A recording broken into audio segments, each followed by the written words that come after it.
Questions and answers about family. Questions su'aalo and answers iyo jawaabo about family qoyska ku saabsan. How many people imise qof aadee ayaa ku jira in your family qoyskaaga? How many people imise qof aadee ayaa ku jira in your family qoyskaaga? There are waxaa jira 5 people, 5 qof in my family qoyskayga. My father aabahay, mother hooyaday, brother abowhay, sister hooyo walaashay, maabayaday, and me iyo aniga. Does your family qoyskaaga live ma waxay ku nool yihiin in a house guri bay ku nool yihiin or amase an apartment mase qayb bay ku nool yihiin dabaq ayay qayb kaga nool yihiin. Does your family qoyskaaga live ma wuxuu ku nool yahay in a house guri or an apartment ama qayb dabaq ka mid ah qayb ayuu ku nool yahay. We live waxaan ku noolnahay in a house guri in the countryside miyiga ku yaala baadiyaha. We live waxaan ku noolnahay in a house guri in the countryside miyiga ku yaala. What does your father do? Aabaha muxuu qabtaa? What does your father do? Aabaha muxuu qabtaa? My father is a doctor. Aabahay waa dhakhtar. He works wuxuu ka shaqeeyaa at the local hospital. Isbitaalka gudaha ayuu ka shaqeeyaa. He works wuxuu ka shaqeeyaa at the local hospital. Isbitaalka gudaha. How old is your mother? Hooyada waa imise jir? How old waa imise jir is your mother hooyada? She's 40 years old. Waa 40 sano jir.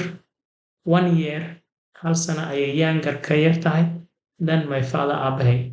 1 year hal sano younger than waxay ka yar tahay my father aabahay ayay ka yar tahay. Do you have ma leedahay any siblings? Walaalo ma leedahay? Siblings walaalo ma kula dhasheen?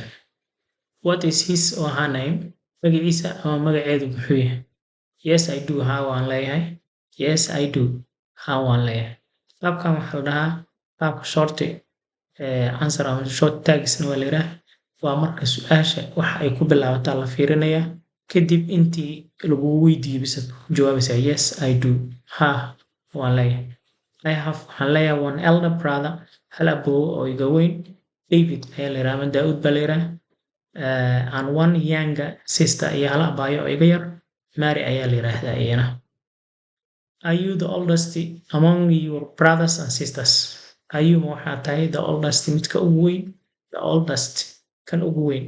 Amongst dhexda your brothers abooyaashaada and sisters iyo abaayaashaada adima ugu weyn. No, I'm not. Maya ma ihi.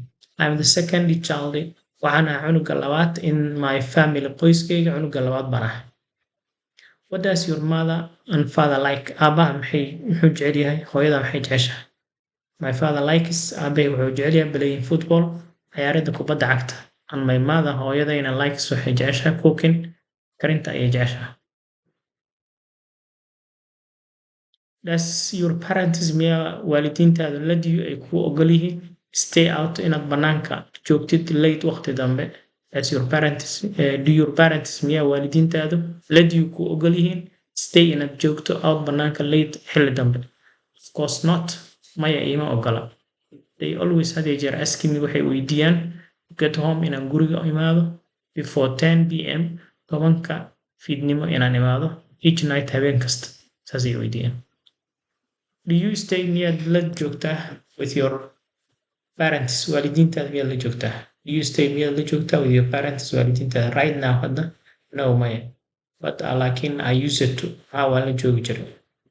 Does your family miya qoyskaagu usually have ay qaataan ama ay cunaan dhinaca cashada sida si wada jira? Does your family miya qoyskaaga usually badanaa have ay dinner wada casheeyaan tukada si wada jira ma wada casheeyaan? Yes we do. Haa my mom hooyaday always had a jeer prepares waxay noo diyaarisaa delicious meals cuntooyin macaan. Delicious macaan meals cuntooyin macaan bay diyaarisaa for us annaga noo diyaarisaa.